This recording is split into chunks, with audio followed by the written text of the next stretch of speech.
Hey, welcome to the Sunday preview for the 24th of August.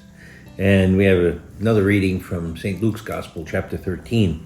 It says, Jesus passed through the towns and villages, teaching as he went and making his way to Jerusalem.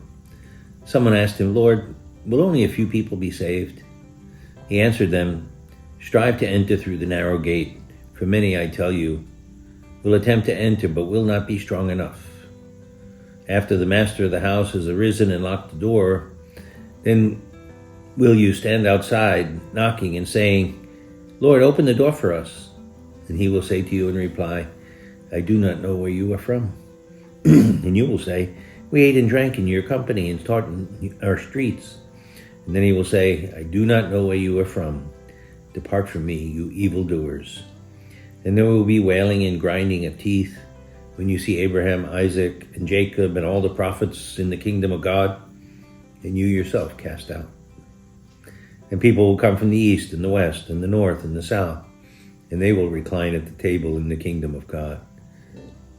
Behold, some are last who will be first, and some are first who will be last. The gospel of the Lord.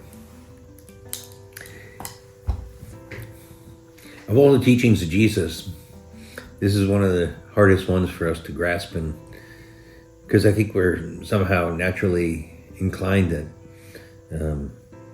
we're all going to get to heaven. And Jesus is pretty clear whenever he talks about this, that it's hard to get into the kingdom of heaven. And he never puts numbers on it, percentages or anything like that. But he does always raise the possibility that some people who are complacent and think that they've got it made will not enter the kingdom of heaven. And that should really make us reflect and pause, because sometimes we talk ourselves into thinking we're holier than we are, better than we are, more virtuous than we really are. Because in the end, we're saved by God's grace and how we respond to God's grace.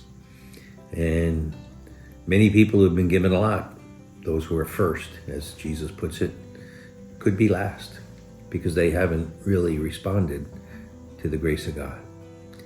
And it's an invitation for us to really reflect that, are we responding to all the graces God's given us, all the blessings, all the opportunities? I think the alternative is for us to see, we can go on in kind of a mediocre way with being lukewarm and no real heroic virtue, and still eke our way into the kingdom of heaven. Instead, we should be looking to the saints, who were the real heroes and champions of the faith, because they took every word of Jesus seriously. They wanted to try to imitate him and follow him with all their heart, mind, and soul. And that's the task for us all. We want to be sure we're getting into heaven. Don't think just because you went to a Catholic school or you got baptized and had the sacraments, but because you strove for holiness, you strove to be the most charitable person you know, that you really went out and sacrificed for yourself for the good of others.